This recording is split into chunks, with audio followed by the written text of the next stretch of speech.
Muito boa noite, tudo bem com vocês?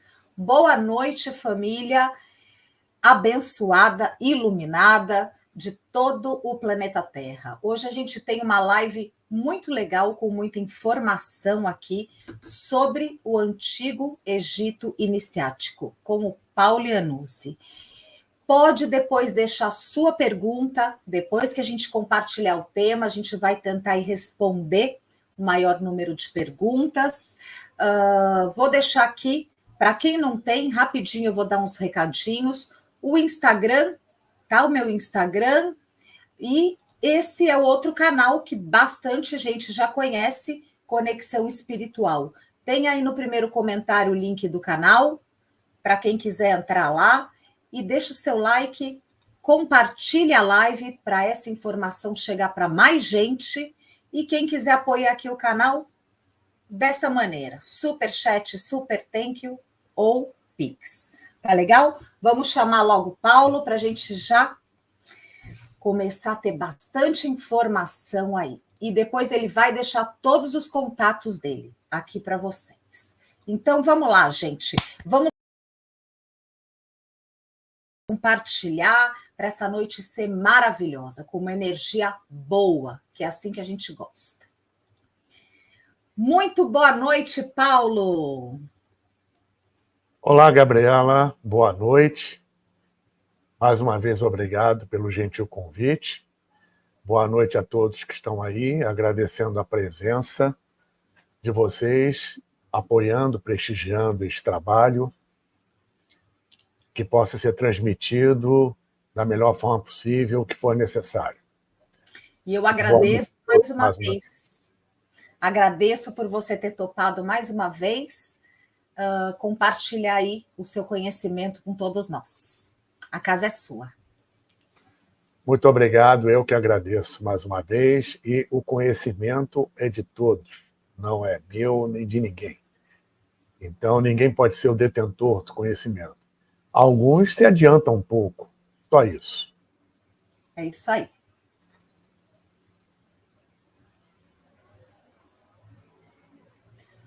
Podemos começar aí. Por onde você quer começar? Podemos começar? Uhum. À vontade. Bom, temos hoje o tema Antigo Egito Iniciático. Vale um pequeno preâmbulo, tá?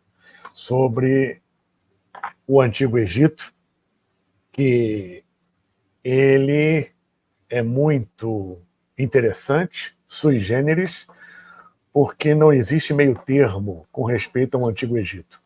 Ou as pessoas gostam, se encantam, se fascinam, ou então as pessoas detestam ou correm dele, pelo que eu vi ao longo da minha vida, né?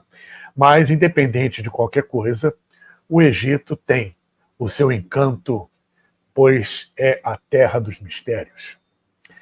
E nós sabemos, no meio espiritualista, ocultista, e até mesmo científico, por que não?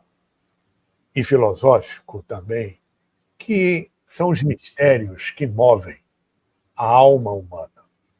Tá? Então, quando você desvenda um mistério, outros 10 aparecem. Quando você responde ou tem a resposta de uma pergunta sobre esses temas, mais 10 perguntas são formuladas, derivadas a partir mesmo dessa resposta.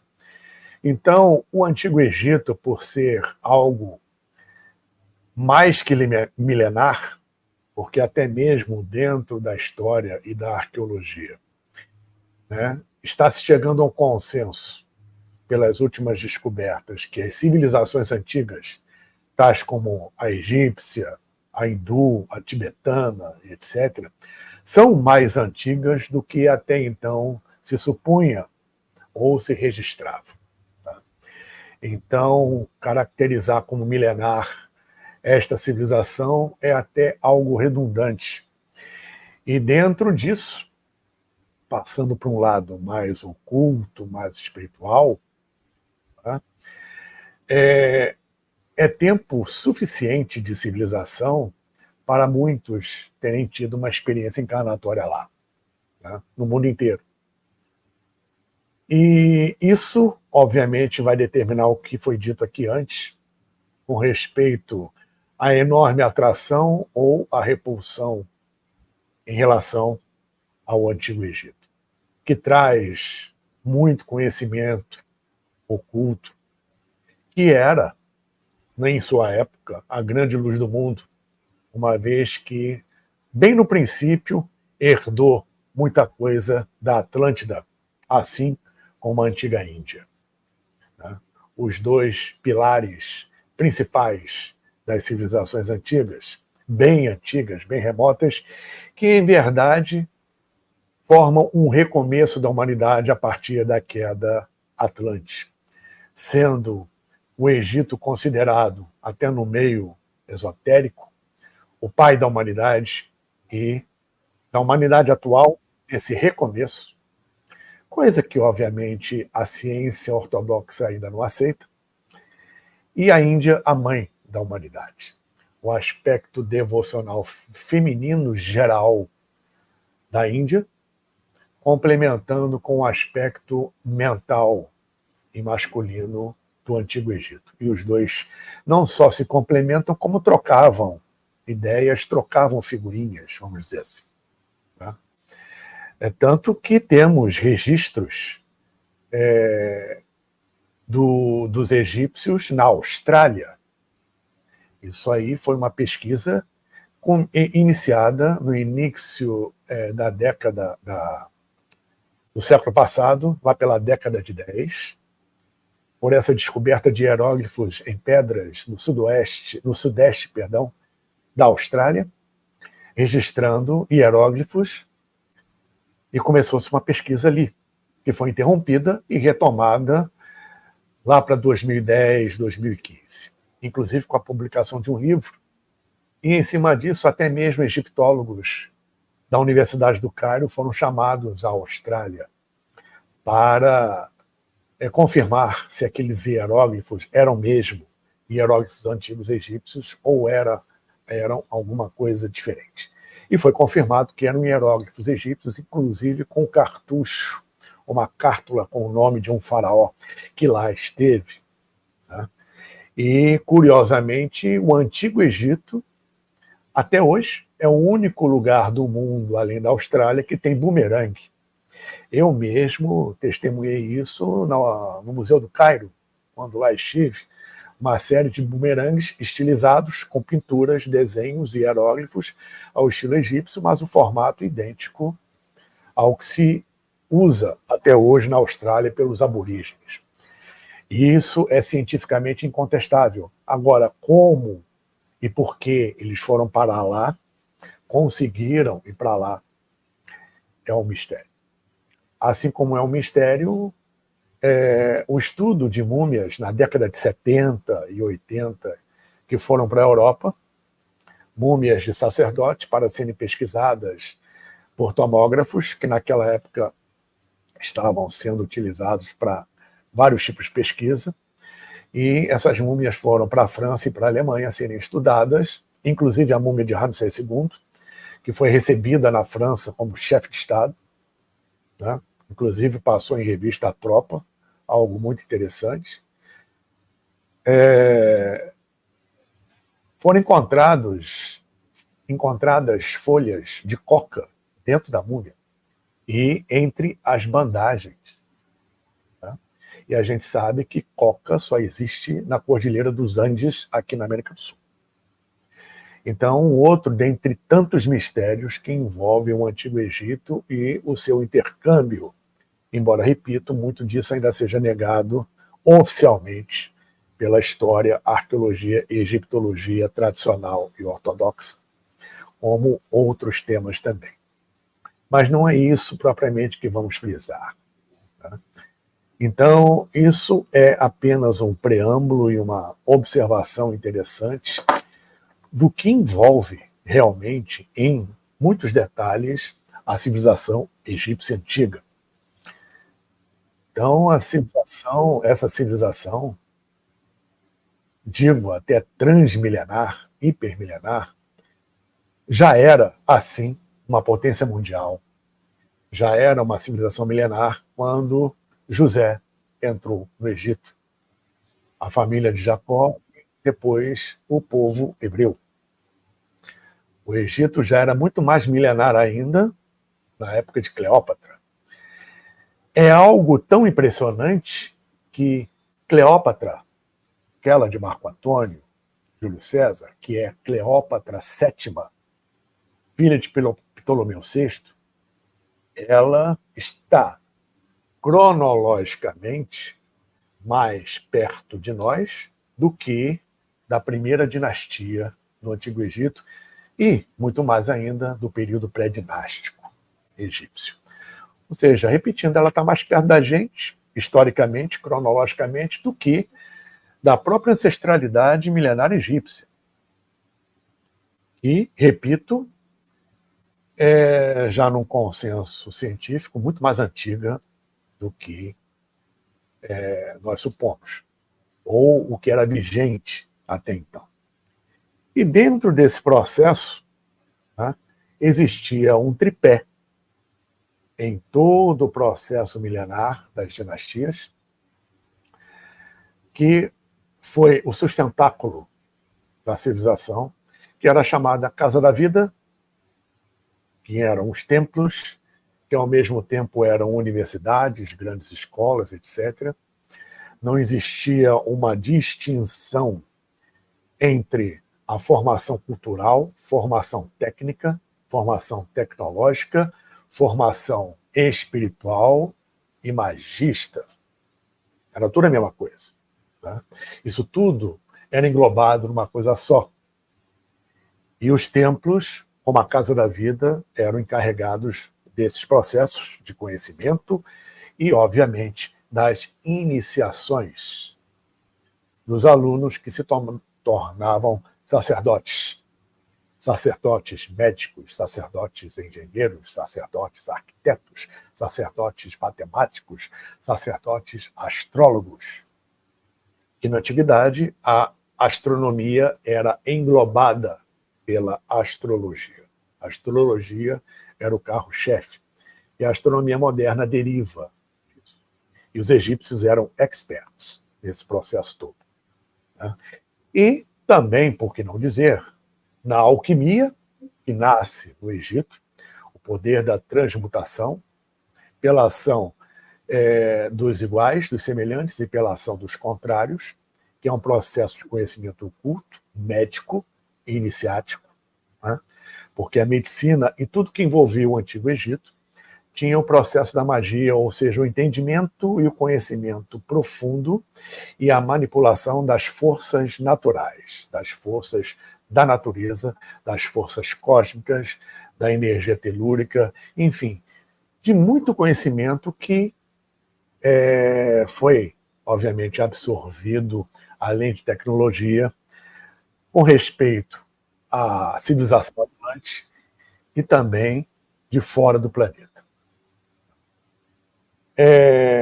Esse processo no Antigo Egito, iniciático, tá?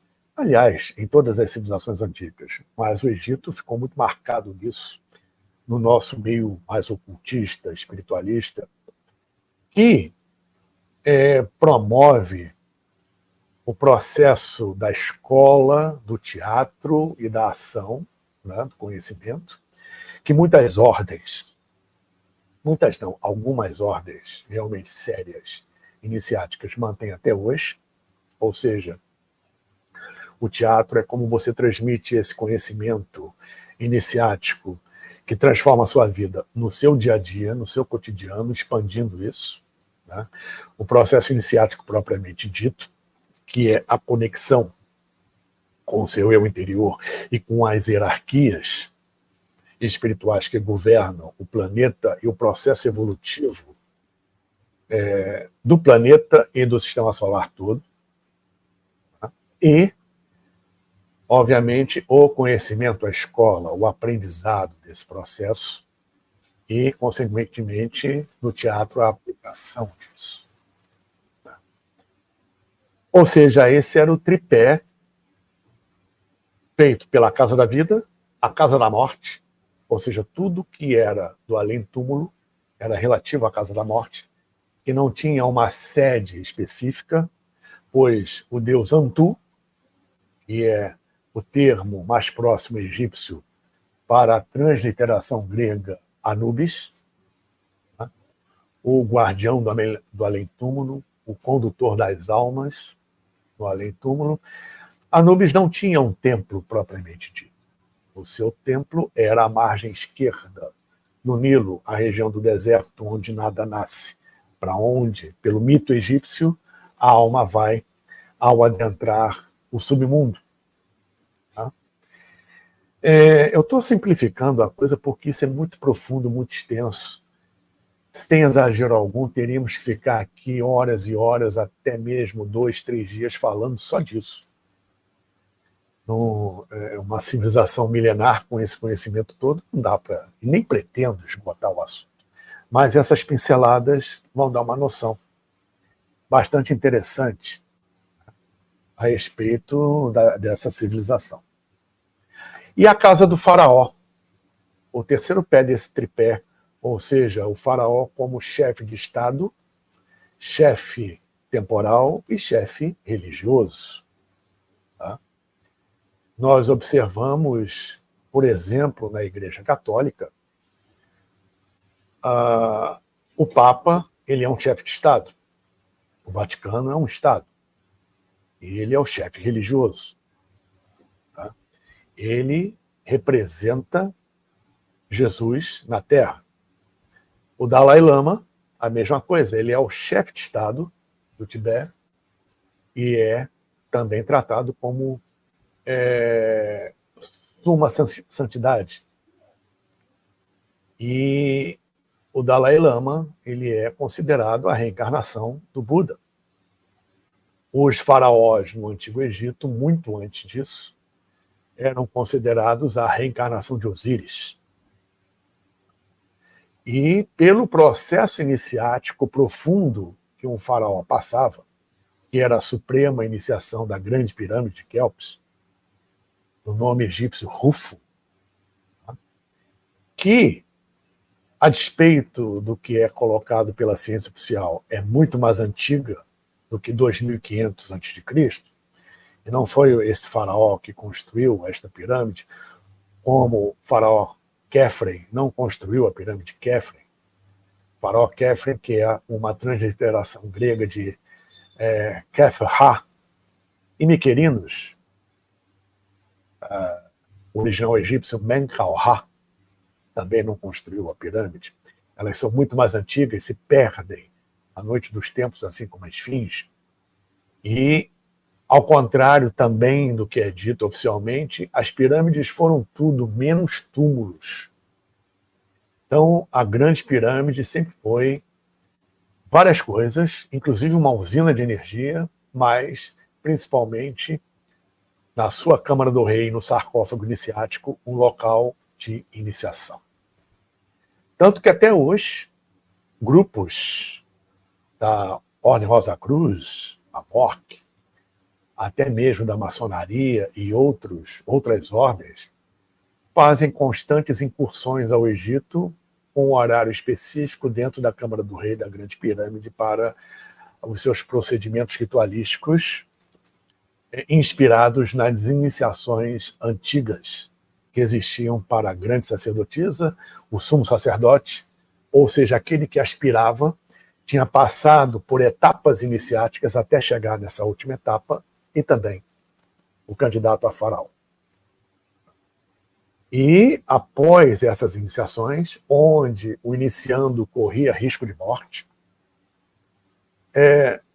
perdoem até a ironia, não era como antigamente. Hoje em dia, qualquer espirro, o cara está iniciado.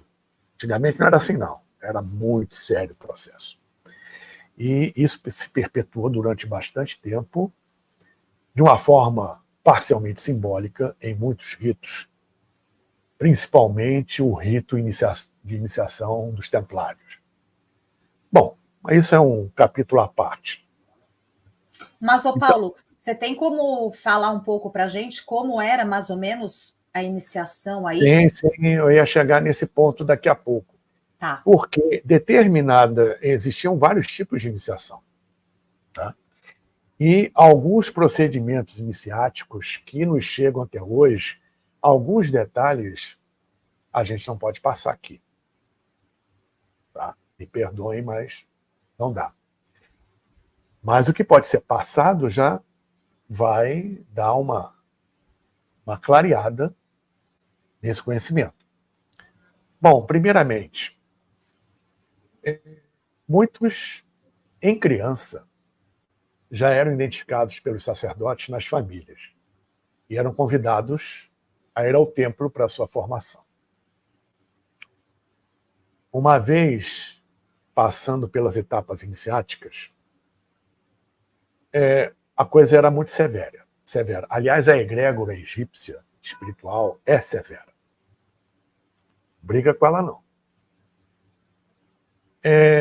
Os homens, nos templos onde os homens eram iniciados e as mulheres nos templos iniciados. Muito bem. O que um aprendia, o outro aprendia diferente. Se, por exemplo, um homem iniciado ali, um sacerdote, abrisse o verbo com respeito a um conhecimento que somente a mulher podia ter, e vice-versa, era claro que eles tiveram contato e abriram algo que não podia abrir. Tinha até pena de morte com respeito a isso. Ainda mais que a mulher e sempre foi, mas no Egito será muito intenso, a guardiã do fogo. Então, os conhecimentos a respeito de lidar com os elementais, principalmente elemental fogo, a salamandra, eram particulares da mulher. O homem já era outro, diferente. Além de outros conhecimentos. Né? As mulheres ligadas às deusas e os homens aos deuses. Cada templo era consagrado a uma determinada divindade. Tá? Existe um trabalho de alguns anos atrás, de dois americanos, que, desculpem, me fugiu o nome deles, eu não lembro do nome desses caras, mas uma tese que foi confirmada, um estudo muito profundo deles, onde eles conjugaram, com raras exceções, os panteões, tá? Principalmente na África. Tá? Ou seja, chegaram à conclusão que o arquétipo, a energia é a mesma, só, de acordo com a cultura, tinha suas características, suas vestimentas próprias, mas a essência era a mesma. Os reinos ligados ao tronco espiritual do arquétipo, os mesmos. Tá? Reino mineral, reino vegetal, reino animal. Um exemplo, o que se concluiu aí? Uma coisa que aqui no Brasil nós conhecemos bastante, é muito comum, oriundos da cultura afro, tá? Principalmente Yorubá, mas na África toda, com respeito à origem do que a gente tem aqui hoje como candomblé. Os orixás. Então, vamos resumir. O que a gente entende como Ogum aqui, o egípcio antigo entendia como Horus. O que a gente entende como Omulu aqui, ou Baluayê, os egípcios entendiam como Anubis.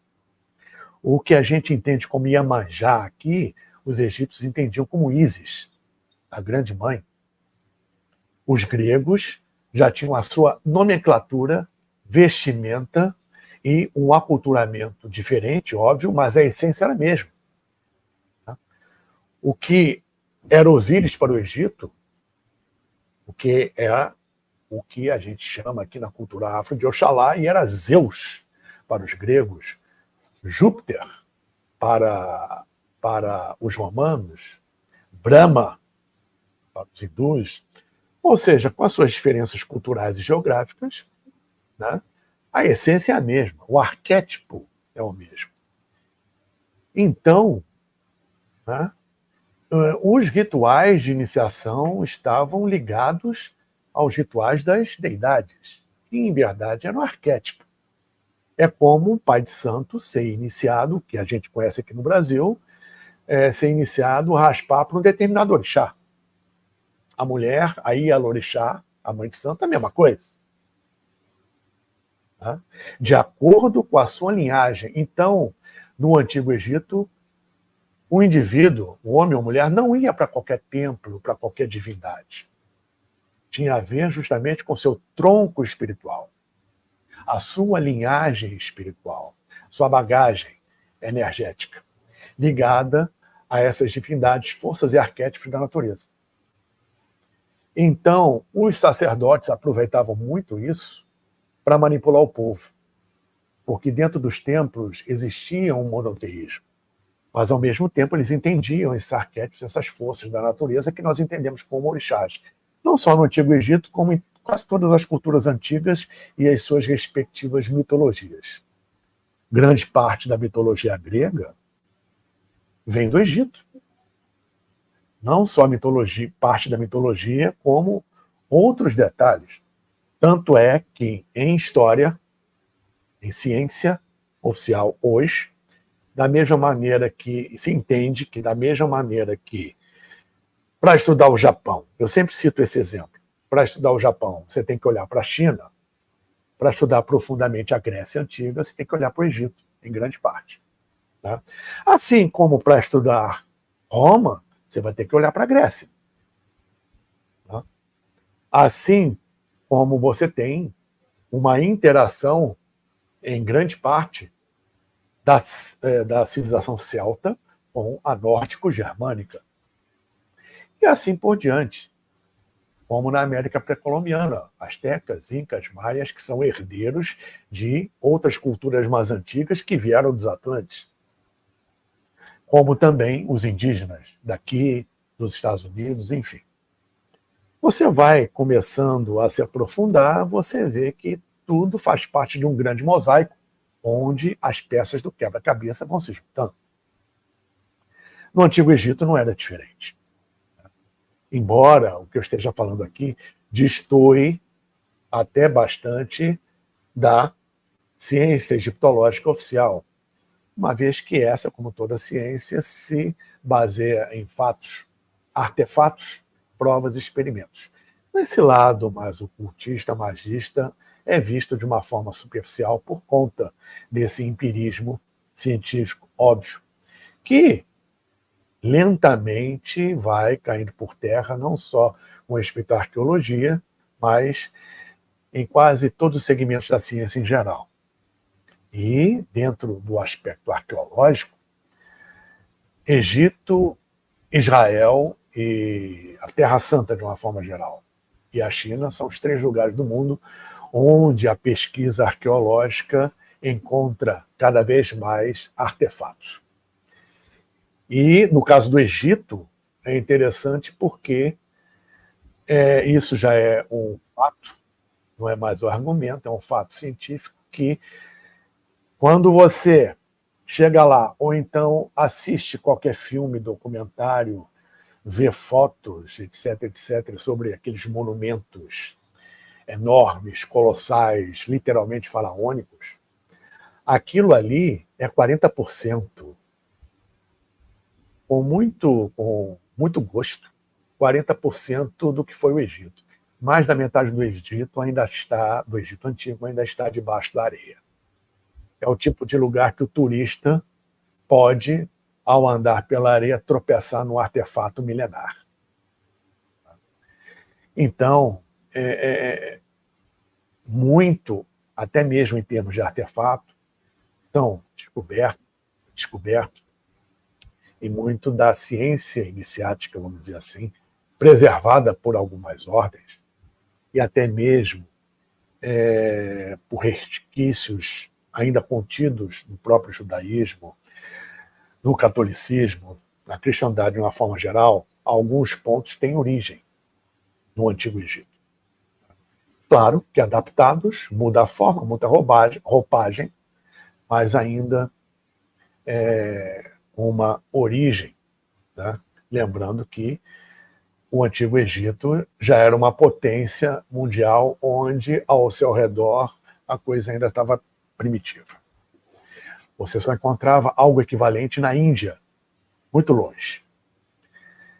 Muito bem, então esse processo iniciático, ele era complementado nas iniciações dos templos, quando o indivíduo apresentava uma capacidade muito maior, inclusive a nível sensitivo,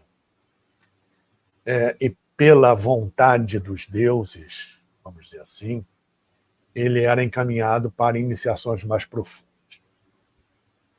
que culminavam em iniciações em partes subterrâneas dos templos.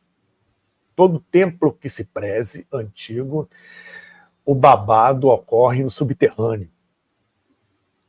E as câmaras subterrâneas eram as verdadeiras câmaras iniciáticas. E os sumos sacerdotes dominavam o processo da alquimia, do conhecimento cósmico profundo, conhecimento da, geografia e geometria sagrada, e do processo magista, e do poder mental, tanto que conseguiam induzir mentalmente o iniciando a ver e passar por coisas que, em verdade, só estavam na mente dele, e ele experimentava como real, como atravessar o fogo, que era exigido. Isso aí já não era um processo mental, isso era real. Nadar em lado com crocodilos, um lago com crocodilos, e outras questões, iniciações relativas aos 4 elementos. E a iniciação da Grande Pirâmide fechava com o elemento éter. E não era qualquer um que chegava a essa suprema iniciação. Então, nos templos, principalmente na parte subterrânea dos templos, existiam essas iniciações para o sacerdote ou a sacerdotisa comum aspirar a algo mais, como um sumo sacerdote ou uma grande sacerdotisa. E na Grande Pirâmide, o candidato a hierofante estava além do sumo sacerdote, que eram raríssimos, tá? e a grande sacerdotisa e o candidato a faraó. Lembrando que todos os faraós eram iniciados. E depois que ele passava pela iniciação dentro do sarcófago, da Câmara do Rei da Grande Pirâmide, ele passava pelo processo de entronização, que durava 21 dias.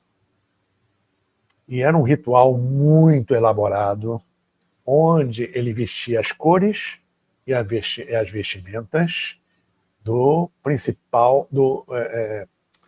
principais deuses do panteão, as chamadas Enéadas. Pois cada templo tinha uma atribuição, uma consagração relativa a uma divindade e mais 8, formando um conjunto de 9, um conselho de 9, uma Enéada. Tanto que, baseado nisso e em outras questões também esotéricas, Plotino, um neoplatônico, discípulo de Amon e Sacas, ele escreveu a Enéada. São 9 volumes. Muita coisa baseada nisso, né, de uma forma indireta, mas nisso. Principalmente nos chamados mistérios de Osíris e mistérios de Ísis. Tá? Os mistérios egípcios, eles eram complementares. As iniciações eram complementares, no sentido do gênero masculino e do gênero feminino. A rainha principal, ela tinha uma função sacerdotal extremamente importante, mais até que a do próprio faraó. Então, a ideia do líder, seja o rei, seja o presidente, em ter ao seu lado, não à frente, não atrás, da primeira-dama, vem da casa do faraó no Antigo Egito. O mais famoso desse aspecto é o chamado casal solar, Akhenaten e Nefertiti, tá? Em que eles conjugavam, se complementavam de uma forma ímpar, magnífica e exuberante. Tá? Mas isso era de praxe no processo egípcio, pois a mulher no Antigo Egito tinha uma posição muito diferenciada do que nós encontramos no mundo até hoje. Na Índia, no Oriente Médio, entre os gregos antigos, entre os romanos, se bem que entre os romanos existiam direitos para as mulheres. Tá? No Antigo Egito, isso era muito maior. A posição da mulher no Antigo Egito era de destaque. Né? Embora poucas tenham assumido o trono, mas assumiram. Tá? 3, que foram rainhas do Egito, governavam como homens. Porque esse processo, pelo conhecimento oculto esotérico que eles tinham, da natureza cósmica, tanto que eles aplicavam as leis de Hermes Trismegistus, de Thoth, do Antigo Egito, com respeito a isso, que é a lei do gênero, a 7ª lei do Caibalion, 7ª lei hermética, do entendimento do complemento de um gênero com o outro, para gerar um terceiro aspecto. Eles tinham conhecimento, eles tinham uma percepção e uma convicção da aplicação dessas leis cósmicas no seu cotidiano fantásticas. Hoje em dia, mergulhados na materialidade que a gente está, né, querendo tudo para ontem, é impossível ou muito difícil, embora raros consigam, uma verdadeira conexão com o seu divino interior, no sentido da compreensão e aplicação das leis cósmicas. Coisas que as civilizações antigas, não só o Egito, faziam de uma forma magistral. Em muitos aspectos eram bem mais avançados que a civilização moderna, até mesmo em tecnologia. Então, o processo iniciático, por exemplo, na Grande Pirâmide, vários até se candidatavam, ainda existe, elementos de templo debaixo da esfinge, coisa que a egiptologia oficial nega. Mas até mesmo tem um livro, se não me engano, da Rosa Cruz, da década de 50, eu tenho até esse livro, não me lembro o título dele, que mostra uma planta da esfinge na época antiga, onde embaixo dela tem um templo. É um templo iniciático de acesso às pirâmides, que eram herméticas, você acessava por baixo, por corredores debaixo do deserto. Ben Youssef, quando pela expansão islâmica lá chegou, abriu na marra a abertura que tem até hoje na lateral, na face da pirâmide. Tá? Enfim, a esfinge, que era o portal principal no acesso iniciático, existia um sacerdote que ficava ali, tipo uma mesinha, fazendo uma anamnese, fazendo N considerações ao iniciando que lá chegava, sempre de madrugada, com lua. Né? As iniciações eram feitas à noite e no subterrâneo, lembrando. E a grande maioria passava por esse filtro e nem entrava para a iniciação. Raros conseguiam ter acesso ao subterrâneo da esfinge entre as patas, bem antes da esfinge, né? Mas no sentido entre as patas da esfinge. Um parênteses aqui, Edgar Cayce, o grande médium da década de 30, foi registrado em um transe mediúnico dele, a chamada Sala dos Registros, embaixo da pata esquerda da esfinge, que um dia seria encontrada com vários documentos. Fechando parênteses. O iniciando teria acesso, adentrando o subterrâneo da esfinge, onde ele faria votos secretos, faria o seu juramento, teria acesso a uma pequena piscina ali dentro, onde ele enxergaria ali naquela água muitas questões sobre o processo iniciático dele. É um momento muito parecido que encontramos no filme O Senhor dos Anéis, primeiro A Sociedade do Anel, onde na floresta de Lothlórien, quem já viu o filme, quem não viu, veja, no acesso a Lothlórien, a Galadriel, a mestra elfa, ela derrama sobre uma grande pia batismal, uma coisa assim, com a sua ânfora uma água onde o Frodo, o Hobbit, vai olhar naquela água e ele vê algumas questões até futuras. Né? Isso é baseado no processo iniciático egípcio, que depois os gregos levam para lá. O oráculo de Osíris vai inspirar, séculos depois, o chamado oráculo de Delfos, aos pés do Monte Parnasso. E os dizeres ali são os dizeres da esfinge. Homem, conhece-te a ti mesmo, pois assim conhecerás o universo. Então, esse processo iniciático, ele se dava, tá? Estou citando aqui o da esfinge, ele passava também ali pelas provas duríssimas até ter acesso, por intermédio de um guardião, o guardião interno e o guardião externo, para o corredor que dava acesso à grande pirâmide de Quéops. Tá? As outras duas pirâmides, Khafre e Miquerinos, também existia esse acesso, tá? Mas eram finalidades diferentes, porque as pirâmides elas têm uma sutileza diferencial de angulação de ápice que produz uma frequência vibracional diferente de uma para outra. Né? Então, a angulação e o tamanho da grande pirâmide, que é a maior, servia para esse processo. Lembrando que as pirâmides, nessa época e durante bastante tempo, né, eram feitas de oricalco, que é um tipo de uma mistura com calcário branco, reluzente, polida, que brilhava no deserto e, pela ciência oficial, poderia ser vista do espaço, tá? Com o seu ápice piramidal em ouro. Ou seja, a pirâmide, ela, como não tem mais o topo piramidal, não tem a ponta, ela está em 30% energeticamente da sua capacidade hoje, aproximadamente. Tá? Então, era o local de suprema iniciação. Você faz votos secretos, aí não só na pirâmide, mas nas iniciações dos templos. Você faz votos secretos. Cada etapa iniciática você passava nos templos por um processo ligado a um portal.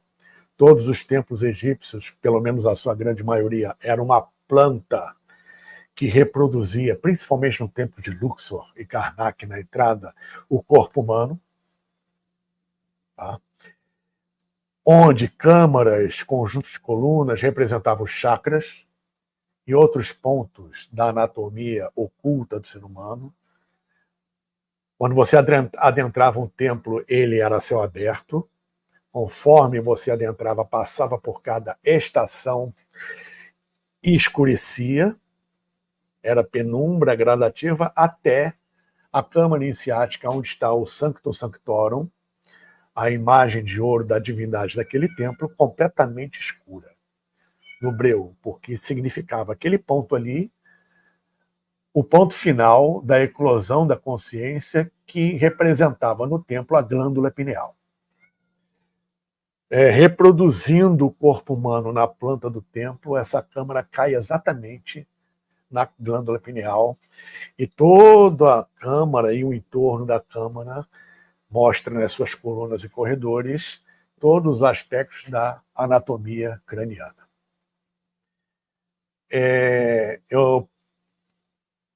Perdão a falha, eu poderia ter trazido uma foto, uma imagem disso para ficar mais claro, mas acredito que vocês já tenham captado essa ideia.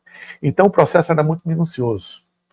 E ao passar por cada estação do templo, o iniciando, ele vivenciava fortemente cada aspecto relativo a um signo astrológico e a região correspondente da atuação daquele signo no corpo humano. Ou seja, Áries rege a cabeça, Touro rege o pescoço, Gêmeos rege os ombros e assim sucessivamente. Tá? Ou seja, ele experimentava na sua anatomia oculta, na sua na sua rede de meridianos, exatamente as sensações e abertura dos chakras relativas a essa conjugação dos signos, dos aspectos astrológicos, que eram ligados aos deuses. Na astrologia egípcia, por exemplo, a gente vê no zodíaco de Dendera, que é um aspecto do céu de 10.500 anos antes de Cristo, assim como o posicionamento das pirâmides em relação às Três Marias do cinturão de Órion, posicionadas em 10, perfeitamente de acordo com o ápice das pirâmides em 10.500 Cristo, onde o Nilo no céu emendava com a Via Láctea no céu. Isso não é à toa, a matemática extremamente precisa, que uma civilização antiquíssima, sem tecnologia, teoricamente não poderia ter, mas tinha. Hoje, você com a tecnologia atual não faz isso. Você não reproduz isso, muito menos reproduz uma grande pirâmide. Enfim, isso tudo era um processo iniciático. Então, dentro do zodíaco de Dendera, observamos também, além de outros tratados em papiros, que a astrologia egípcia era magista porque cada grau no céu, né, ligado a um arquétipo astrológico, dentro do entendimento egípcio, cada grau no céu era uma variação energética ou derivação daquele mesmo arquétipo. Ou seja, uma fração de energia para uma determinada frequência era uma manifestação cósmica diferenciada daquele arquétipo, daquele signo, entre aspas, que representava uma divindade em cada grau do zodíaco. Uma coisa semelhante nós encontramos na cultura afro também. Né? Por exemplo, o orixá se manifesta de diversas formas. Então, existem derivações de um mesmo orixá. Tanto que existe uma nomenclatura para cada uma dessas derivações. Tá? No Antigo Egito, não era diferente. Ou seja, o processo só muda de roupagem. Iemanjá, por exemplo, tá? Que é vista como Iemanjá, uma das manifestações dela é chamada Oxum. E é algo bem específico. No Antigo Egito, tá? A deusa Ísis podia se manifestar como Hathor, aquela que amamenta Horus, ligada também às águas. Tá?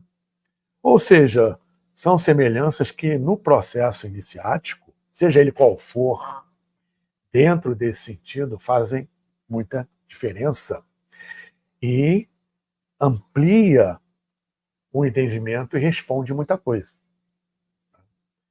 Então, mergulhando na cultura egípcia, podemos até entender outros aspectos de outras culturas, uma vez que a essência está ali, é a mesma. Tá?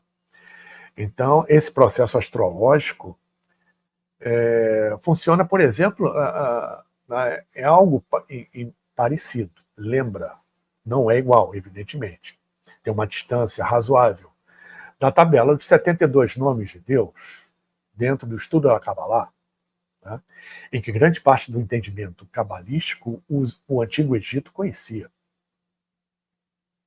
Tá? Paulo, deixa eu te fazer uma pergunta aqui rapidinho. Pois não. Você que entende bastante aí, né, de rituais, tal, o que você achou aí desse ritual que foi feito? Eu não posso deixar de te perguntar isso, Paulo. Demorou. Só estava esperando o momento que isso aí vinha. Não posso deixar de te perguntar isso. Fala um pouquinho aí desse ritual que teve aí no show da Madonna. No show da Madonna?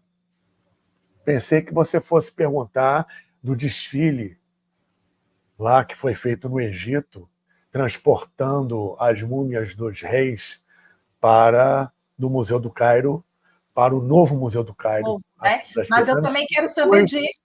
E depois do desfile, reinaugurando a Avenida das Esfinges, entre o Templo de Luxor e o Templo de Karnak. Com respeito ao show da Madonna, eu não posso falar porque eu não vi, não assisti e, por uma questão pessoal, me recusei a entrar nessa vibe ou assistir alguma coisa ou querer saber de algo. O pouquíssimo que eu ouvi já foi suficiente. Eu não posso falar do que eu ouvi, do que eu testemunhei, porque não é meu. Então, como eu não vi nada, o que eu posso comentar a respeito do que foi dito e do que foi exibido aí do show, né, é que é pelo menos, no mínimo, uma vibração totalmente contraditória, ligada ao que aspiramos em termos de evolução planetária e está ligada a uma frequência vibracional que ainda predomina no planeta de uma forma geral. Mais que isso, eu não tenho como falar. Então, aproveita e já fala aí sobre o novo museu, né? O novo Museu do Cairo, ele é fantástico, está à beira das pirâmides, além de ser um museu, né, muito bem elaborado, ele é um centro de pesquisa, tá, com laboratórios, muito, mas muito da reserva técnica, que é no mínimo 3 vezes maior do que o exposto em qualquer museu, principalmente no Egito, foi para lá.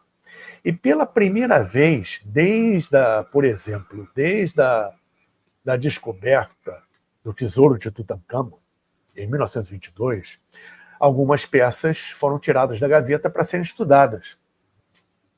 Algumas peças estavam na gaveta até hoje. E ali tem-se a oportunidade de uma pesquisa mais profunda, laboratorial, de muitas peças, não só do tesouro de Tutancâmon, mas de outras tantas peças da antiga reserva técnica do Museu do Cairo. Né? E existiu o cerimonial que ocorreu no Egito todo, não só na cidade do Cairo, e muita gente falou muita bobagem, infelizmente, a respeito disso, principalmente ligados a um fanatismo religioso, que não tem nada a ver, né? E comentários também que não tem nada a ver, porque se aqui a gente tem desfile de escola de samba, por que eles não podem fazer desfile lá? Homenageando a própria cultura antiga deles, né? Do transporte das múmias dos principais reis para o Museu do Cairo, saindo do novo Museu do Cairo, saindo do antigo museu. Né? Percorreram a cidade toda e, ao mesmo tempo, em outras cidades do Egito, nos templos, eram feitas danças, homenagens, até mesmo de caráter basicamente ritualístico, homenageando, né, os processos ligados ao Antigo Egito, ao que era feito no Egito, com toda a sua pompa e circunstância. Um luxo que, apesar de grandioso, naqueles desfiles, ainda estava aquém do que o Antigo Egito produzia. Quantas vezes você já foi para o Egito, Paulo? Eu fui uma só. Uma? Ah, eu achei que você tinha ido Só. Eu várias. não voltei lá, na verdade 2, eu não voltei lá porque uma sucessão de fatos, eu não arrisquei, não quis arriscar a levar grupos para lá, porque logo depois veio um aumento absurdo do dólar, depois veio a Primavera Árabe, né? Aquele quebra-pau que teve ali no Oriente Médio, na Líbia, principalmente, que faz fronteira com o Egito. Enfim, depois veio a pandemia. Estou organizando um grupo para, talvez, ano que vem, seria ao final desse ano, mas talvez ano que vem, de voltar lá. Você sabe que eu tive em novembro lá, e esse museu, o novo museu, ele ainda não tinha inaugurado. Ele ainda estava acabando ali. E é uma coisa, assim, impressionante de grande. É faraônico mesmo. É faraônico. E eu fiquei num hotel ali, você deve conhecer, né? Com certeza essa zona. Eu fiquei num hotel bem bom até, perto ali desse museu novo. Eles já Sim. estavam levando coisas aí em novembro para esse museu novo. Já foi inaugurado e quando eu voltar lá é ponto pacífico para mim, para levar o grupo. E o que vai acontecer com o antigo Museu do Cairo? Se vão levar aí Não, tudo para... continua como centro de pesquisas, etc. Tá?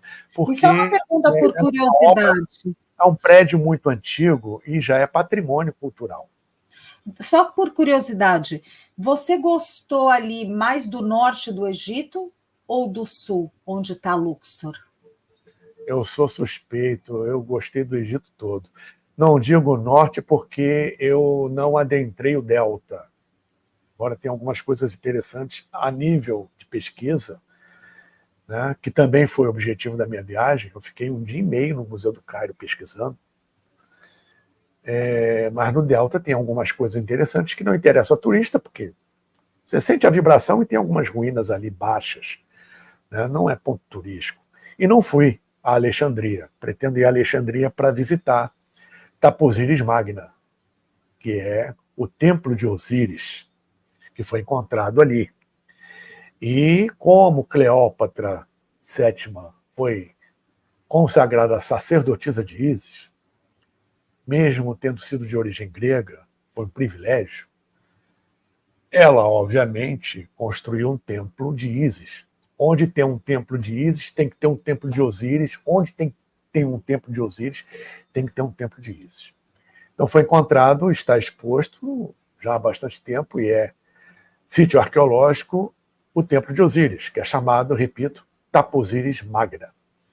Eles estão procurando o templo de Ísis, ainda não encontraram, porque eles acham que a múmia de Cleópatra estaria no templo de Ísis, que ainda não foi encontrado. Tá?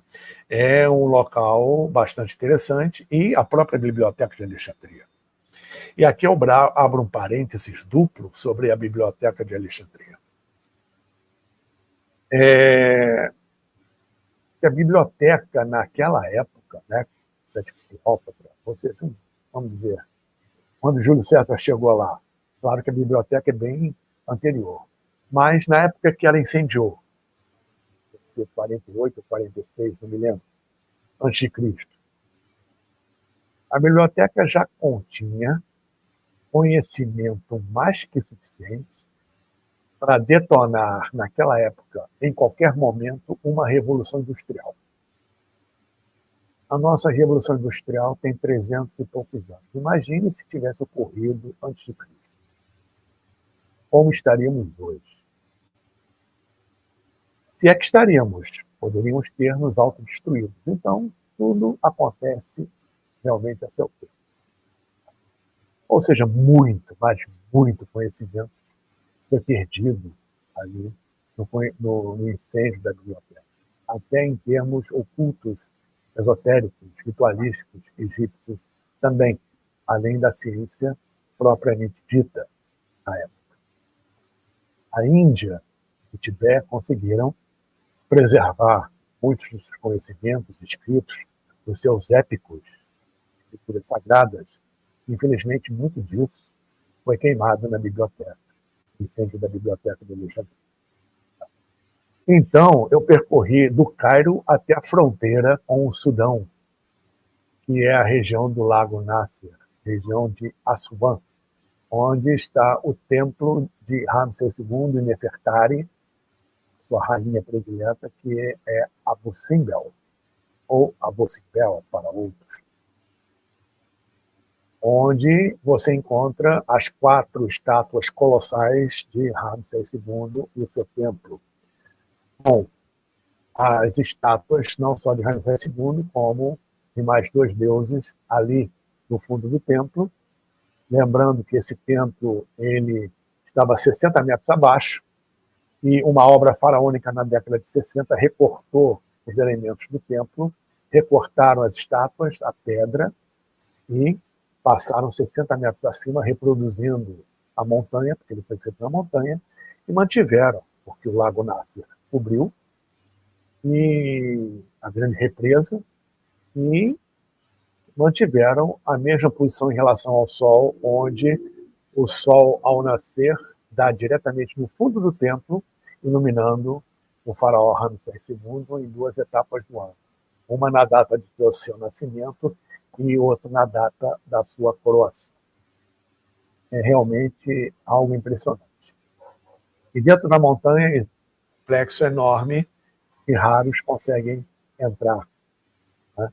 Por conta mesmo da preservação. Aquilo não é área turística dentro da montanha. Que são aqueles guardiões que estão lá hoje, obedecendo ordens do governo do Cairo, dão acesso a pesquisas, a outras pessoas que recebem essa autorização. O turismo, em geral, nem sabe que isso existe. Paulo, o microfone tá bom, tá bem posto aí ou caiu? Melhorou? Nossa, perfeito. Porque hoje o seu som tá maravilhoso, viu? Ah, que bom, fico feliz, porque o som é importante.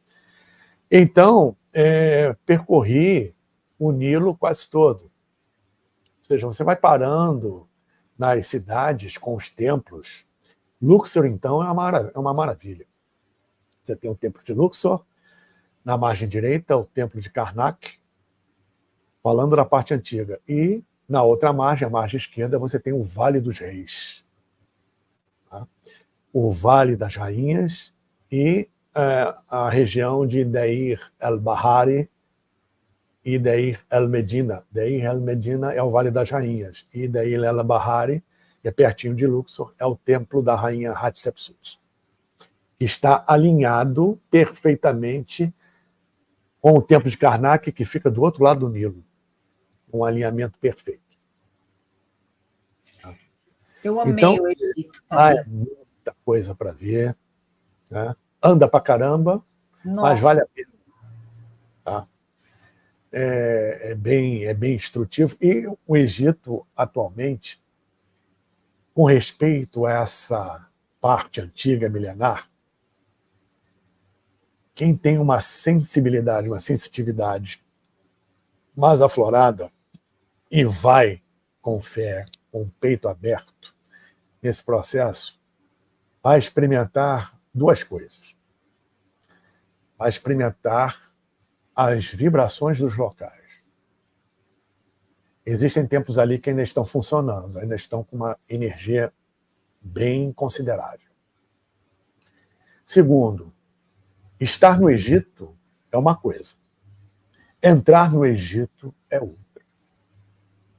O Egito milenar, essa questão mais mística, no verdadeiro sentido da palavra, espiritual, metafísica, enfim, ele não se abre para qualquer um, não. Só para quem tem vínculo com aquilo ali. Tá? Então, quem vai só no turismo e não está ligado nisso, vai só lá tirar foto, não aproveita o que realmente o Egito oferece. Não só o Egito, como em outros lugares assim. Não é uma exclusividade do Egito. Falo do Egito, que é o tema de hoje, evidentemente. Né? Eu sou suspeito em falar. Mas é um dos raros lugares no mundo, tá?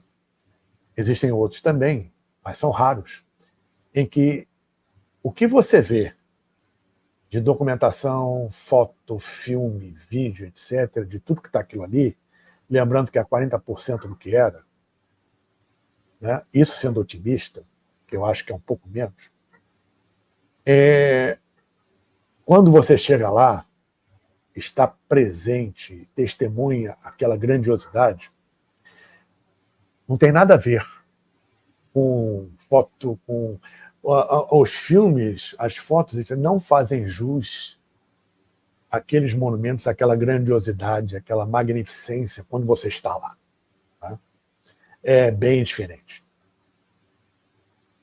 E o que é você poder dormir ali navegando pelo Rio Nilo, né, Paulo? Aquela energia. Nossa! Nem falo. É uma experiência marcante. A gente até fala assim, é verdade? Será possível que eu estou aqui mesmo? Meu Deus do céu, né? Aquilo é realmente mágico. E lá no Egito tem algo muito peculiar que existe até hoje, né? Conforme você observa isso da barca, navegando pelo Nilo. Você olha para as margens, conforme você vai entrando, subindo o rio, mais para o interior, você vai ver localidades à beira do Nilo que ainda executam atividades da mesma maneira como há 5.000 anos atrás. A cultura de plantio, etc., aproveitando as cheias.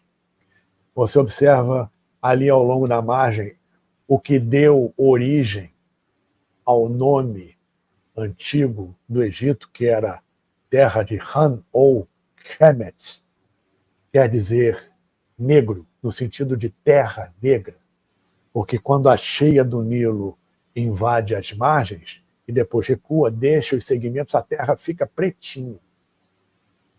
Então, aquela terra negra, altamente fértil, deu o nome de, isso quer dizer, antigamente, Kemet, ao nome do Antigo Egito, que era conhecido pelo nome egípcio de Kemet, que significa terra negra. Nada diferente disso, como algumas pessoas colocam por aí, né? E ali você encontra, nessa terra negra e na parte verde, dos canais que são feitos a partir do Nilo, com tamareiras, com árvores, com grande área verde, um limite estanque do deserto. Não existe uma gradação. Você põe um pé mais à frente, naquele limite você está na areia. É algo impressionante. E quando eu visitei a cidade de Akhenaten, que está na localidade de Tel Alamar, no meio do Egito, né, na parte oeste do Nilo, no deserto, antiga Akhetaten, né, a cidade foi posta abaixo naquela época, está em pleno deserto. E, num determinado ponto, adentrando, né, existe ali o túmulo, já numa encosta, pequena encosta, o túmulo do Ai, que foi um faraó depois do Akhenaten. Tá? Inclusive, pelo que se sabe, parece ter sido um dos principais conspiradores para a morte de Akhenaten. Ele assumiu, né? Tem uma história aí do final da 18ª dinastia um tanto estranha, né? Não vou entrar em detalhes aqui, senão vai tomar muito tempo. Mas depois do Akhenaten teve a Semenkará, que em verdade foi Nefertiti, embora alguns neguem. Depois tivemos o Ai, depois tivemos o Tutankhamon, o Ai e o Horemheb. E parece que os dois também conspiraram para a morte de Tutankhamon, enfim, mas a egiptologia não fala sobre isso. O último faraó qual foi, Paulo? Vou chegar lá. Então, o túmulo do Ai, que fica ali, que foi pai de Nefertiti, foi o chefe da cavalaria, né, do exército egípcio. Vamos visitar o túmulo dele. Ali, inclusive, está, se não me engano, o hino ao sol de Akhenaten, ali em hieróglifos, em pedra. E acima da encosta, quando você sobe um pouco, é o que é impressionante lá também, é o Saara. Ou seja, você vê aquele mar de areia, imaginando que aquilo tem milhares de quilômetros, que a areia só acaba do outro lado da África, no Oceano Atlântico, e você está pertinho do Mar Vermelho, é algo impressionante. Tanto que eu aprendi lá que deserto do Saara é redundância, porque, segundo o que me foi explicado, o termo Saara, em árabe egípcio, já quer dizer deserto. Então, lá eles chamam de o Grande Saara. E, desculpe, Gabriela, o que você perguntou mesmo? Eu perguntei qual tinha sido o último faraó, qual foi? O último faraó. Então, foram 33, ou, se não me engano, 34 dinastias, a partir da unificação. A unificação ela se dá com o que vem a ser o faraó Menes, conhecido como Menés ou Mena, numa tradução para o português, né?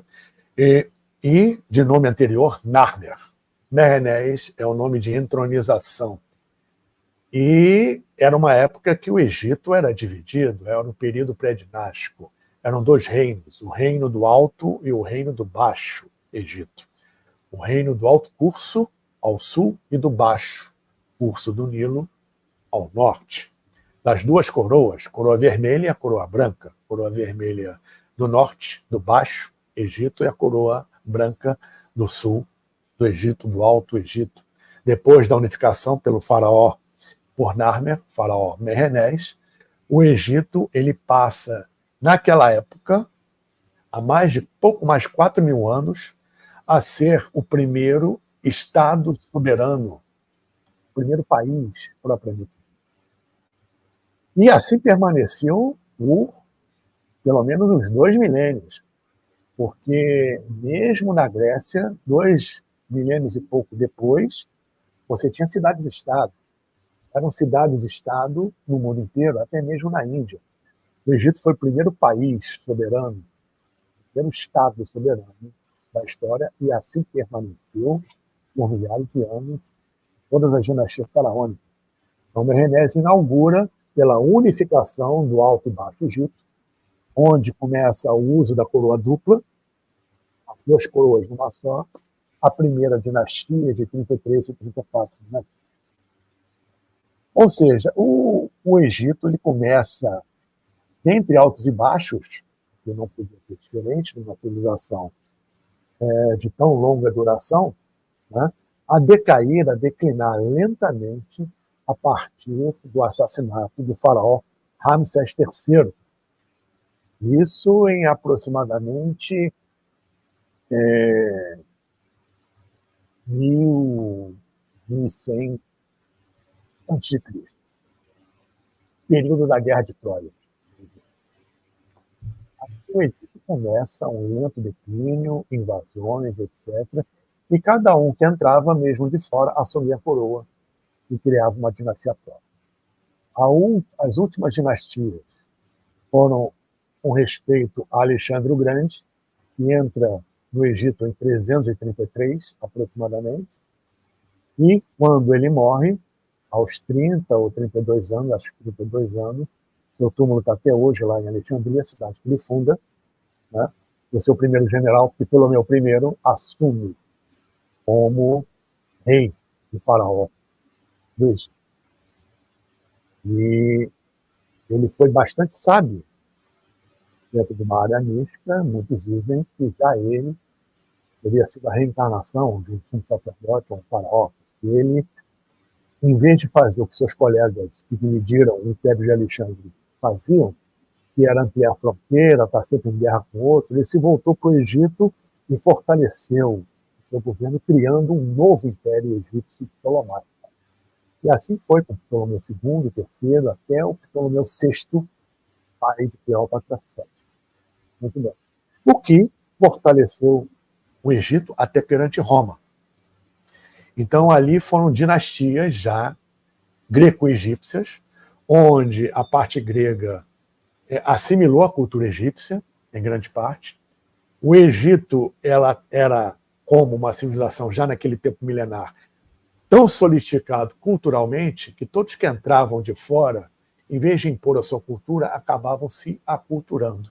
Até mesmo os romanos, quando entraram, definitivamente, depois da Batalha de Actium, Marco Antônio e Cleópatra contra os romanos de Otávio Augusto, né? Se eles tivessem ganhado, a história teria sido completamente diferente, porque o centro do império não seria Roma, seria Alexandria, né? Mas eles perderam por muito pouco aquela batalha, quando Marco Antônio comete suicídio, ao saber que Cleópatra tinha cometido suicídio porque achou que Marco Antônio tinha morrido. Enfim, aquela história toda que a gente já sabe, né? Entra a partir daí a dinastia romana. Então, os imperadores romanos, por Egito ter passado a ser uma província, embora uma província especial, né, chamada província consular, era diferente das outras províncias, porque muito do ouro romano e a alimentação dos grãos vinham do Egito. O Egito sustentou Roma, o Império Romano, durante muito tempo. Isso não é argumento, isso é fato histórico, é só pesquisar, né? Os imperadores romanos, em sucessão, como imperadores, como chefes do império, no Egito, recebiam o título de faraó.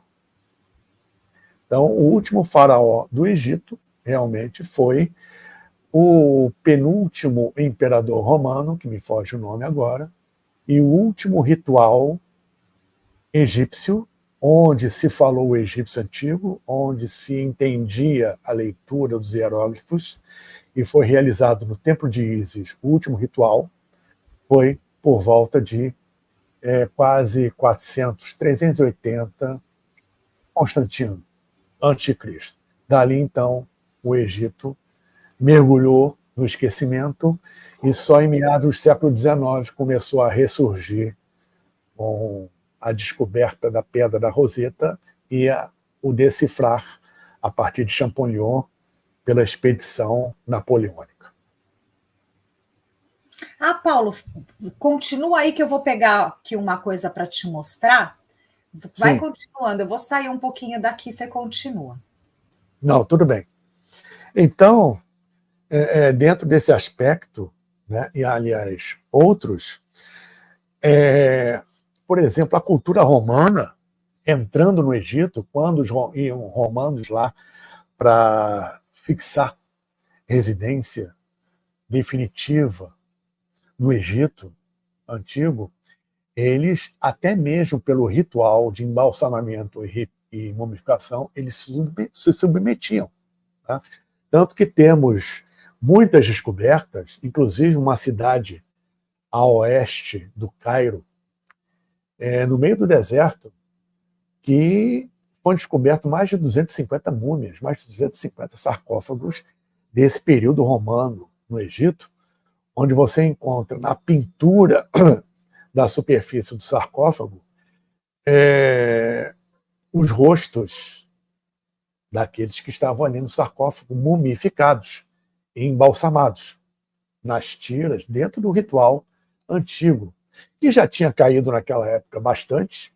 Né? O auge foi ao final da 19ª dinastia desse processo, mas ainda era utilizado, e os romanos se submetiam a isso, e os seus rostos eram detalhadamente pintados, né, na tampa do sarcófago. Muitos foram encontrados assim, na época dos romanos. Então, relembrando que a cultura era tão forte, milenar, né, que muitos se aculturavam, dentro até mesmo das práticas, dos ritos, dos costumes egípcios. Olha, Paulo, que eu peguei para te mostrar. Ah, legal, uma reprodução da Pedra de Roseta. Por isso que eu fui lá buscar para você ver. Legal, muito legal. Se você puder aproximar da câmera, isso. Afasta um pouquinho. Você tem 3 tipos de escrita aí. Você tem o hieróglifo tradicional egípcio, o hieróglifo oficial, usado pelos sacerdotes, usado na linguagem culta e esotérica, porque somente os sacerdotes conheciam os 3 níveis de interpretação dos hieróglifos, porque existia um nível de interpretação, que era o 3º nível, que era o mais profundo, esotérico, que era passado de boca para ouvido. Tá? Você tem ali também o demótico, que era o popular, o coloquial, do Antigo Egito, e você tinha ali, nessa mesma pedra, o grego antigo. Tá? O mesmo texto, o mesmo conteúdo em 3 manifestações linguísticas: o hieróglifo, o hieroglífico, o hierático ou demótico e o grego propriamente dito. Então, pesa, hein, menino? Champollion fez associações, tá, dos locais do texto, do grego que ele conhecia, tá, e letra por letra ele conseguiu identificar, né, nos hieróglifos as posições e viu que batia. Então, o primeiro que ele fez foi de um cartucho, de uma cártula. Cártula é um uma representação de um envoltório, que é um ovo cósmico ligado a Ra, né, também chamada de corda mágica, para proteger o nome do faraó e da rainha. Dentro disso vai o nome do faraó, ou da rainha. Então ele fez, dentro da posição do texto, a correspondência dos hieróglifos da cártula e começou a bater. Foi assim que ele identificou o nome de Cleópatra e os hieróglifos ligados a cada letra grega. E por associação ele começou a decifrar, levou aquilo ali para a França e continuou o seu trabalho. Um outro, junto com ele, praticamente na mesma época, também estava na Inglaterra, estava decifrando, eu não me lembro o nome dele, estava decifrando hieróglifos da mesma forma. Tá? Então, esse foi o método básico que fez com que o antigo idioma alfabeto hieroglífico ressurgisse, né? E, a partir daí, passou-se a entender justamente muita coisa do que estava escrito, do que está escrito até hoje, porque o egípcio registrava tudo nas paredes, colunas, templos, papiros, etc. e tal. Mas uma observação importante: essa interpretação e essa leitura é limitada, porque o nosso alfabeto básico, assim como o alfabeto hebraico também, a maioria dos alfabetos, tem um número limitado de letras. E a partir dessas letras que você forma as palavras, etc. tal, como todo mundo sabe. Então, os hieróglifos egípcios, em parte, melhor dizendo, obedeciam o mesmo critério, tanto é que foi decifrado. Mas, ao todo, são 5.000 hieróglifos, aproximadamente. Muitos deles têm um sentido mais profundo e não representam somente letras. Aí é que está o grande segredo. Muito da leitura hieroglífica tem um caráter não somente literal, tem um caráter mais profundo de interpretação iniciática. E essa parte se perdeu em grande parte. No que é falado do idioma antigo egípcio, você encontra um resquício longínquo, remoto, mas ainda assim um resquício do que se falava no Antigo Egito, né, com o idioma copta, principalmente na missa copta, nas igrejas coptas que tem, cristãs coptas que tem no Egito, né, e que é muito interessante. Lá no Egito você encontra uma igreja copta cristã praticamente ao lado de uma sinagoga, de uma mesquita. É muito interessante isso. E a missa copta, no idioma copta, existe na sonoridade, na pronúncia, alguma coisa herdada do que se falava no Antigo Egito. É o único resquício. Porque, por exemplo, a gente sabe detalhes, né, que podem mudar alguma coisa nisso.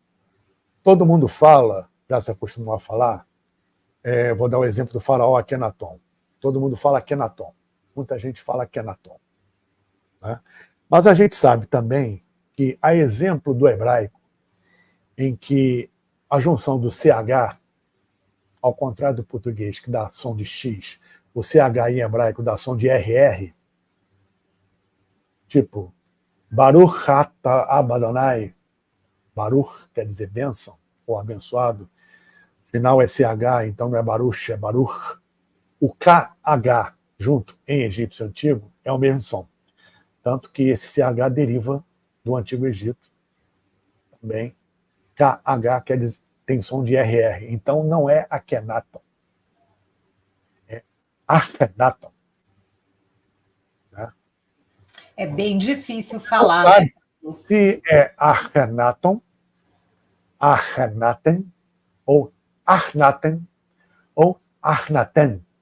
Você não sabe qual é a pronúncia. Isso se perdeu.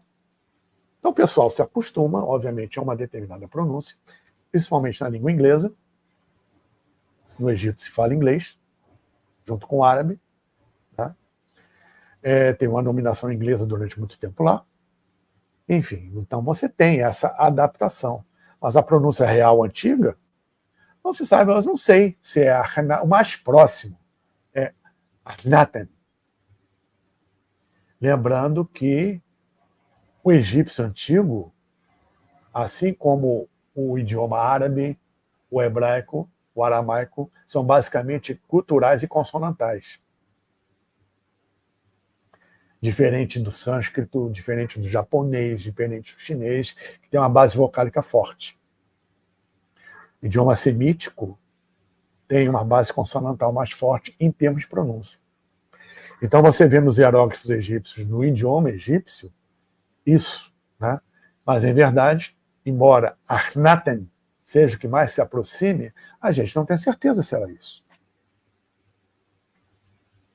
Olha, bem curioso isso. E é super difícil, né? E a sua pronúncia, sim, é bem boa. Ah, que bom, obrigado. É difícil falar. Por exemplo, Per Farah. O que é isso? Casa do faraó. O nome faraó vem desse termo, Per Ha. Né?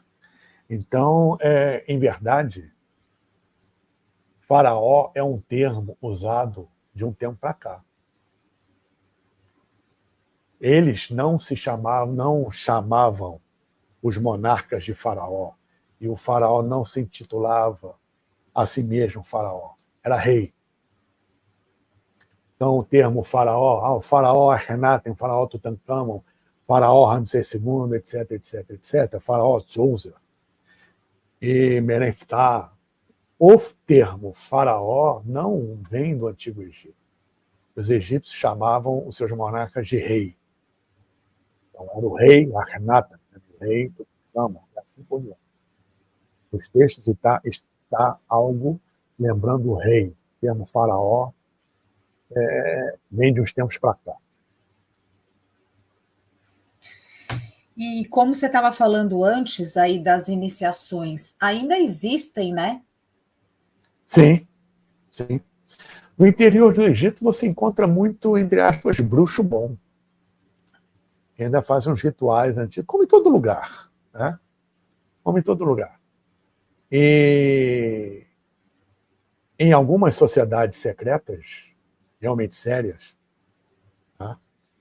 Algumas não são mais secretas, são discretas. A sociedade secreta mesmo é secreta, ou seja, ninguém sabe, ninguém conhece. Muitos dos rituais dos Henehab, dos grandes hierofantes egípcios, ainda se mantêm, adaptados, parte desse ritual, mas ainda existem. São princípios cósmicos que são imutáveis, né?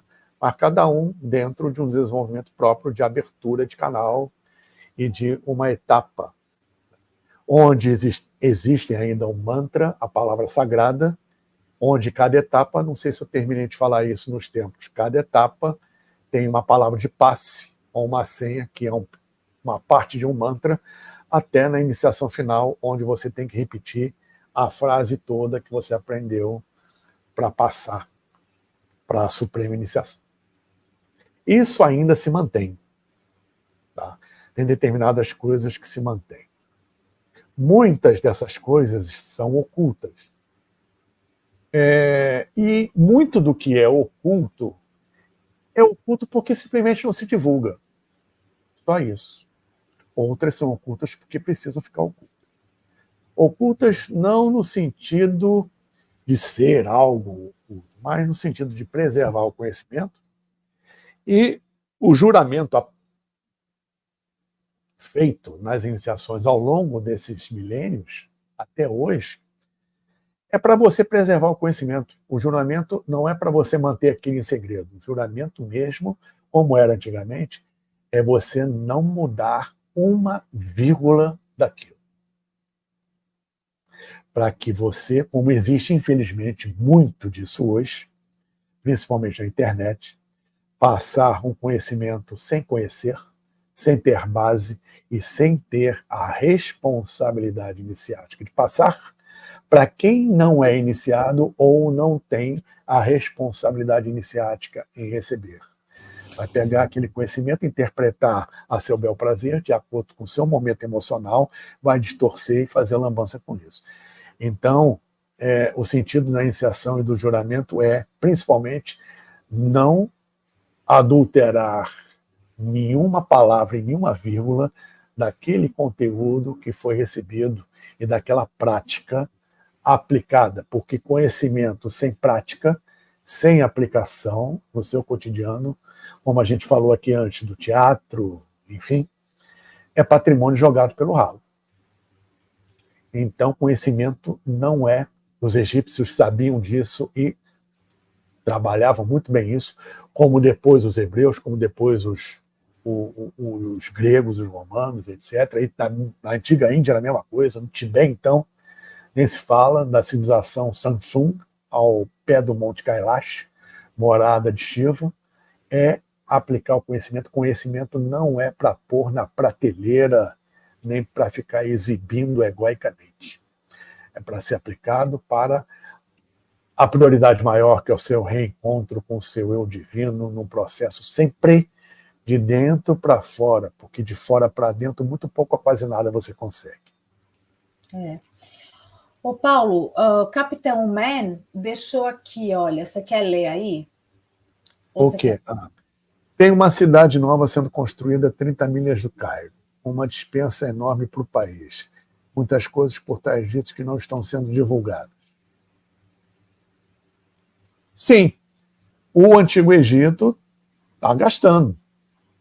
Gastou uma fortuna no Museu do Cairo, gastou uma fortuna nos 2 desfiles, tem gasto uma fortuna nessa cidade, uma cidade ultra super moderna. Eles estão gastando o que eles podem gastar para melhorar, obviamente, o status e o processo de integração maior na sociedade mundial. A exemplo de Dubai, a exemplo do Catar, né, de Abu Dhabi e da própria Riad, capital da Arábia Saudita, enfim, essa questão material. Agora, tem um contraste aí, a civilização é pobre. Né? Você encontra, o Cairo é uma cidade, a maioria pobre.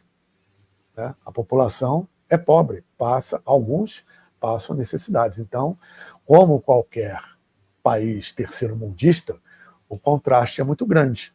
A gente encontra isso no Brasil, a gente encontra isso em outros lugares. Tem um contraste enorme. Ou seja, da mesma maneira que não há esse cuidado, existe um outro cuidado numa modernização. Né? Se essa modernização não é feita também, fica para trás. Então, existe uma preocupação do Egito nessa modernização, porque é um país que vive, o Egito atual, é um país que vive do turismo. A economia básica é em cima do turismo. Então, eles têm que trabalhar a respeito disso. Tanto que quando você vai ao Egito, mesmo sozinho, por conta própria, por lei, você não vai desacompanhado. Alguém, principalmente da Universidade do Cairo, ou um guia ligado à universidade, vai te acompanhar pelo Egito inteiro, se for o caso. É perigoso, né, Paulo?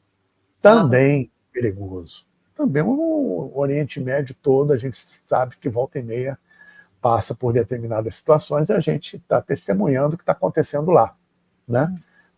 Ali na faixa de Gaza, etc. E tal. Então, o Egito internamente também oferece um determinado, embora pequeno, um determinado risco. E para salvaguardar o turismo, né, você não anda desacompanhado no Egito. É por lei, não só para proteger o turista, mas também para instruir, faz parte do serviço deles, né, apresentar esse patrimônio mundial dos monumentos, etc. e tal, a quem vai lá procurar, quem vai buscar. Né? Principalmente quando existem grupos. Mas, repetindo, embora você vá individualmente, independente de qualquer coisa, vai ter alguém na tua cola. É lei. O Sérgio está perguntando aí, Paulo. Qual a principal utilidade das pirâmides do Egito e outras espalhadas pelo mundo e quem foram os seus construtores? Ninguém sabe. Gostaria muito de saber. É um grande mistério que acho que tão cedo não será resolvido. Muitas teorias, muitas especulações, mas nenhuma conclusiva e ainda estará longe de ser. Ninguém absolutamente sabe. Cada um diz uma coisa. E a utilidade... Agora, o que eu posso dizer é que as pirâmides, na época do Antigo Egito, elas são anteriores, na época do Antigo Egito, eram locais de altas iniciações, além de uma central de energia muito grande, e muito menos túmulo, nunca foram túmulos de nada. É a única coisa que eu particularmente posso dizer. Que o Sérgio chegou depois, mas depois você volta à live e vê, porque o Paulo explicou bastante coisa aí, Sérgio. Paulo, sabe o que eu queria que você deixasse aí todos os seus contatos, canal, curso, Instagram, o que você quiser, mas a gente já comentou aqui, tá, gente? Eu vou marcar aí com ele, para ele ir no Conexão Espiritual, que vocês já conhecem. A gente vai marcar uma outra live lá e depois eu subo aí o assunto para vocês. Deixa aí para a gente. Muito obrigado, Gabriela. Vocês podem me encontrar pelo meu WhatsApp, onde, quem tiver interessado, eu envio por mala direta a programação das atividades do Pilares de Hermes, tanto presenciais como online, que é o 21 98273 9603. Ô, Paulo, repete, porque eu vou botar aqui no chat, porque quem for entrando depois já tem essa informação também. É 55, porque tem muita gente fora do Brasil, tá? Então, sim, é o 55... Brasil, mais 55, código do Brasil. 21, código do Rio de Janeiro, cidade do Rio de Janeiro. 982739603. Meu WhatsApp, querendo participar da mala direta, receberá por ela a programação das atividades, tanto presenciais como online, minhas, do Pilares de Hermes, Escola de Mistérios.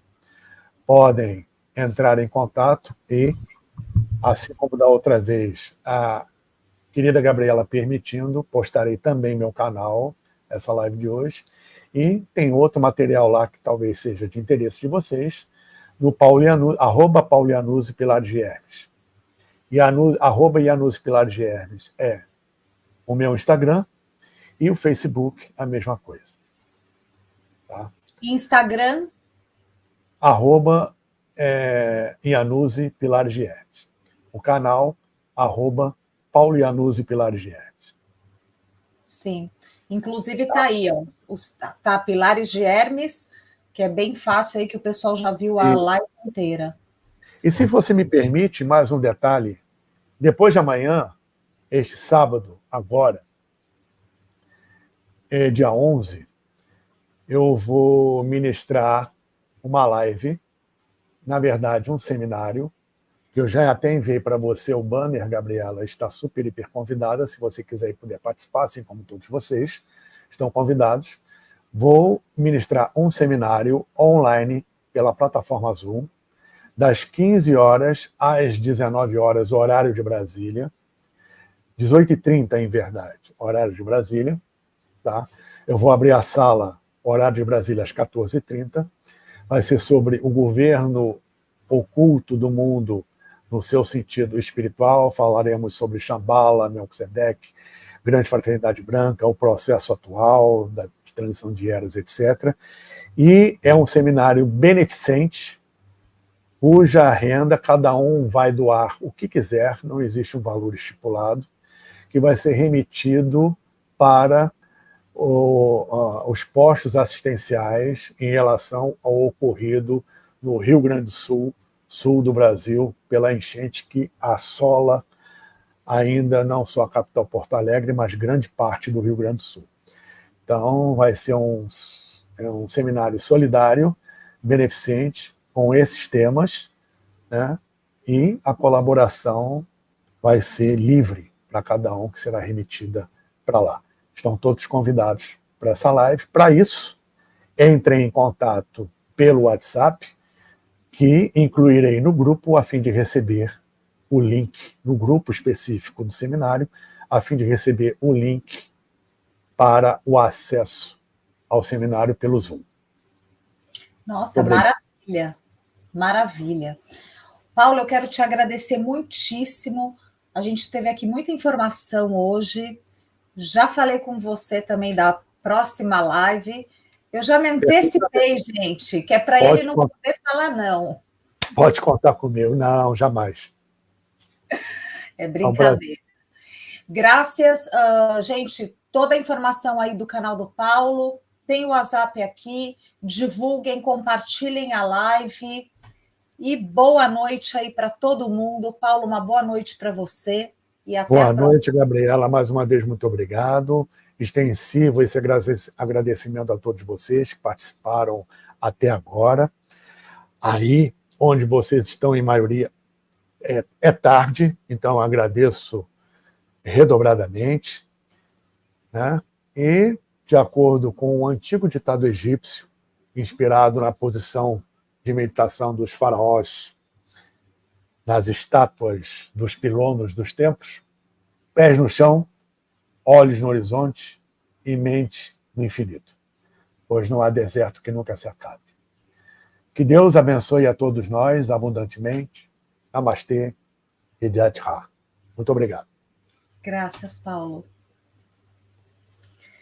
Gente, eu quero agradecer vocês todos aqui pela presença. Graças mesmo. A gente se vê sempre, vocês já sabem, nesse canal e no outro, que eu vou deixar aqui para quem não tem ainda, tá, gente? Conexão Espiritual. O canal tá maravilhoso, cheio de live.